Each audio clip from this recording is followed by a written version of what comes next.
خدا کے زندہ اور پاک کلام میں سے سلاطین کی دوسری کتاب، اس کا چھٹا باب۔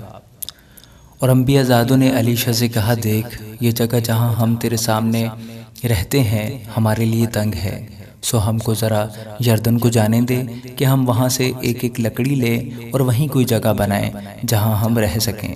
اس نے جواب دیا، جاؤ۔ تب اس نے کہا، مہربانی سے اپنے خادموں کے ساتھ چل۔ اس نے کہا، میں چلوں گا۔ چنانچہ وہ ان کے ساتھ گیا، اور جب وہ یردن پر پہنچے تو لکڑی کاٹنے لگے، لیکن ایک کی کلہاڑی کا لوہا جب وہ کڑی کاٹ رہا تھا پانی میں گر گیا، سو وہ چلا اٹھا اور کہنے لگا، ہائے میرے مالک، یہ تو مانگا ہوا تھا۔ مرد خدا نے کہا، وہ کس جگہ گرا؟ اس نے اسے وہ جگہ دکھائی۔ تب اس نے ایک چھڑی کاٹ کر اس جگہ ڈال دی اور لوہا تیرنے لگا۔ پھر اس نے کہا، اپنے لیے اٹھا لے۔ سو اس نے ہاتھ بڑھا کر اسے اٹھا لیا۔ اور شاہ ارام شاہ اسرائیل سے لڑ رہا تھا، اور اس نے اپنے خادموں سے مشورت لی اور کہا کہ میں فلاں فلاں جگہ ڈیرا ڈالوں گا۔ سو مرد خدا نے شاہ اسرائیل کو کہلا بھیجا، خبردار، تو فلاں جگہ سے مت گزرنا، کیونکہ وہاں ارامی آنے کو ہیں۔ شاہ اسرائیل نے اس جگہ جس کی خبر مرد خدا نے دی تھی اور اس کو آگاہ کر دیا تھا آدمی بھیجے، اور وہاں سے اپنے کو بچایا۔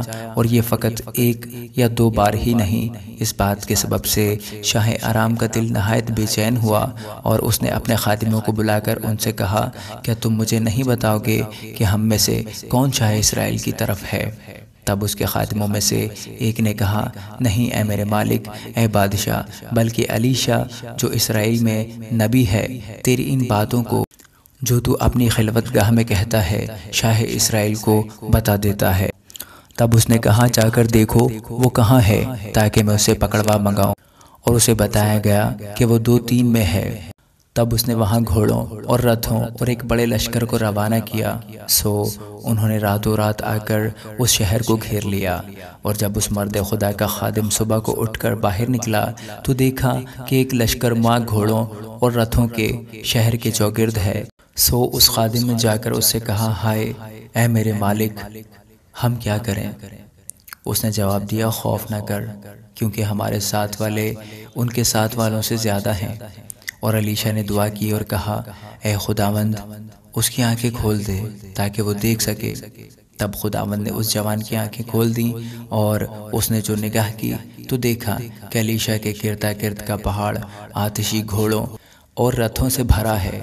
اور جب وہ اس کی طرف آنے لگے تو علیشہ نے خداوند سے دعا کی اور کہا، میں تیری منت کرتا ہوں، ان لوگوں کو اندھا کر دے۔ سو اس نے جیسا علیشہ نے کہا تھا ان کو اندھا کر دیا۔ پھر علیشہ نے ان سے کہا، یہ وہ راستہ نہیں اور نہ یہ وہ شہر ہے، تم میرے پیچھے چلے آؤ، میں تم کو اس شخص کے پاس پہنچا دوں گا جس کی تم تلاش کرتے ہو۔ اور وہ ان کو سامریا کو لے گیا۔ اور جب وہ سامریا میں پہنچے تو علیشہ نے کہا، اے خداوند، ان لوگوں کی آنکھیں کھول دے تاکہ وہ دیکھ سکیں۔ تب خداوند نے ان کی آنکھیں کھول دیں، اور انہوں نے جو نگاہ کی تو کیا دیکھا کہ سامریا کے اندر ہیں۔ اور شاہ اسرائیل نے ان کو دیکھ کر علیشہ سے کہا، اے میرے باپ، کیا میں ان کو مار لوں؟ میں ان کو مار لوں؟ اس نے جواب دیا، تو ان کو نہ مار۔ کیا تو ان کو مار دیا کرتا ہے جن کو تو اپنی تلوار اور کمان سے اسیر کر لیتا ہے؟ تو ان کے آگے روٹی اور پانی رکھ تاکہ وہ کھائیں پئیں اور اپنے آقا کے پاس جائیں۔ سو اس نے ان کے لیے بہت سا کھانا تیار کیا، اور جب وہ کھا پی چکے تو اس نے ان کو رخصت کیا، اور وہ اپنے آقا کے پاس چلے گئے، اور ارام کے جتھے اسرائیل کے ملک میں پھر نہ آئے۔ اس کے بعد ایسا ہوا کہ بن حدد شاہ ارام اپنی سب فوج اکٹھی کر کے چڑھ آیا اور سامریا کا محاصرہ کر لیا۔ اور سامریا میں بڑا کال تھا، اور وہ اسے گھیرے رہے، یہاں تک کہ گدھے کا سر چاندی کے 80 سکوں میں اور کبوتر کی پیٹھ کا 1/4 پیمانہ چاندی کے 5 سکوں میں بکنے لگا۔ اور جب شاہ اسرائیل دیوار پر جا رہا تھا تو ایک عورت نے اس کی دہائی دی اور کہا، اے میرے مالک، اے بادشاہ، مدد کر۔ اس نے کہا کہ اگر خداوند ہی تیری مدد نہ کرے تو میں کہاں سے تیری مدد کروں؟ کیا کھلیان سے یا انگور کے کولوں سے؟ پھر بادشاہ نے اس سے کہا، تجھے کیا ہوا؟ اس نے جواب دیا، اس عورت نے مجھ سے کہا کہ اپنا بیٹا دے دے تاکہ ہم آج کے دن اسے کھائیں، اور میرا بیٹا جو ہے سو اسے ہم کل کھائیں گے۔ سو میرے بیٹے کو ہم نے پکایا اور اسے کھا لیا، اور دوسرے دن میں نے اس سے کہا اپنا بیٹا لا تاکہ ہم اسے کھائیں، لیکن اس نے اپنا بیٹا چھپا دیا ہے۔ بادشاہ نے اس عورت کی باتیں سن کر اپنے کپڑے پھاڑے۔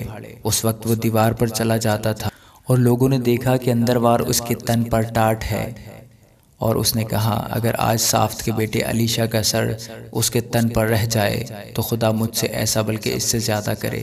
لیکن علیشہ اپنے گھر میں بیٹھا رہا اور بزرگ لوگ اس کے ساتھ بیٹھے تھے، اور بادشاہ نے اپنے حضور سے ایک شخص کو بھیجا، پر اس سے پہلے کہ وہ قاصد اس کے پاس آئے اس نے بزرگوں سے کہا تم دیکھتے ہو کہ اس قاتل زادہ نے میرا سر اڑا دینے کو ایک آدمی بھیجا ہے، سو دیکھو جب وہ قاصد آئے تو دروازہ بند کر لینا اور مضبوطی سے دروازہ کو اس کے مقابل پکڑے رہنا، کیا اس کے پیچھے پیچھے اس کے آقا کے پاؤں کی آہٹ نہیں؟ اور وہ ان سے ہنوز باتیں کر ہی رہا تھا کہ دیکھو وہ قاصد اس کے پاس آ پہنچا اور اس نے کہا کہ دیکھو یہ بلا خداوند کی طرف سے ہے، اب آگے میں خداوند کی راہ کیوں تکوں؟ آمین۔